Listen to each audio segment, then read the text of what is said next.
Welcome to Kishore academy.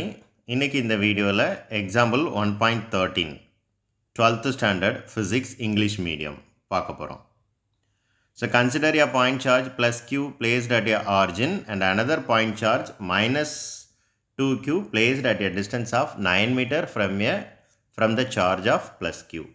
Determine the point between the two charges at which electric potential is 0.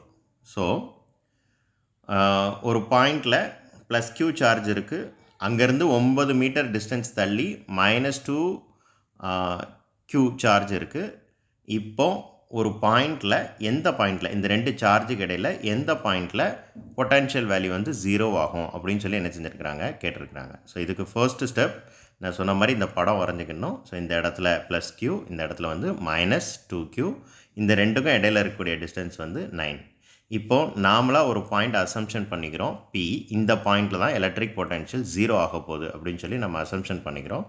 அப்போ இங்கேருந்து இங்கே இந்த plus Q சார்ஜுக்கும் இந்த Pக்கும் இடையில் இருக்கிற டிஸ்டன்ஸை எக்ஸ்னு வச்சுக்கிறோம். அப்போ கண்டிப்பாக இங்கேருந்து இங்கே வரைக்கும் இருக்கிற டிஸ்டன்ஸ் வந்து 9 - x. அது எப்படி வந்துச்சு? டோட்டல் டிஸ்டன்ஸ் வந்து 9, இங்கேருந்து இங்கே வரைக்கும் இருக்கிற டிஸ்டன்ஸ் x அப்படிங்கிறனால 9லேருந்து எக்ஸை சப்ட்ராக்ட் பண்ணால் 9 - x.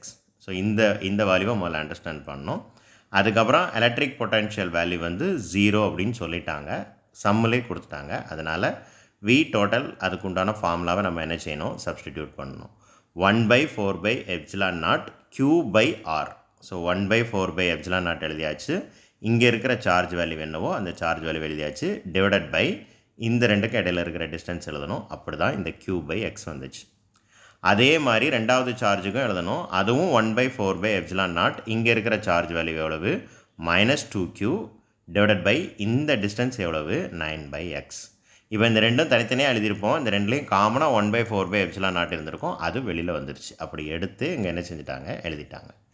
ஈக்குவல் டு 0 அப்படின்னு சம்மில் கொடுத்ததுனால which is equal to 0ன்னு எழுதியாச்சு. இப்போ ஃபர்ஸ்ட் ஸ்டெப், இந்த வேல்யூ ஈக்குவல் டு அடுத்த சைடு போகும். அதை 0 கூட மல்டிப்ளை பண்ணும்போது ஆட்டோமேட்டிக்காக என்ன ஆயிரும் அப்படின்னா 0 ஆயிரும். அப்போ இந்த ரெண்டு டேம் மட்டும்தான் இருக்கும்.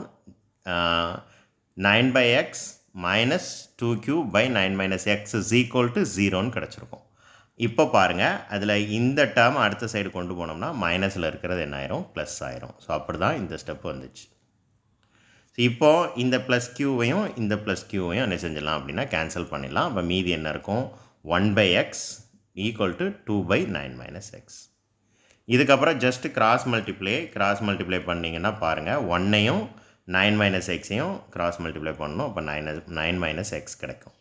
2ஐயும் எக்ஸையும் கிராஸ் மல்டிப்ளை பண்ணணும். 2x. இப்போ இந்த x அடுத்த சைடு போணுச்சுன்னா ப்ளஸ் ஆயிரும். அப்போ 9 = 2x + x. 2xையும் எக்ஸையும் ஆட் பண்ணால் என்ன கிடைக்கும்? 3x. 3x = 9ன்னு கிடைக்கும்.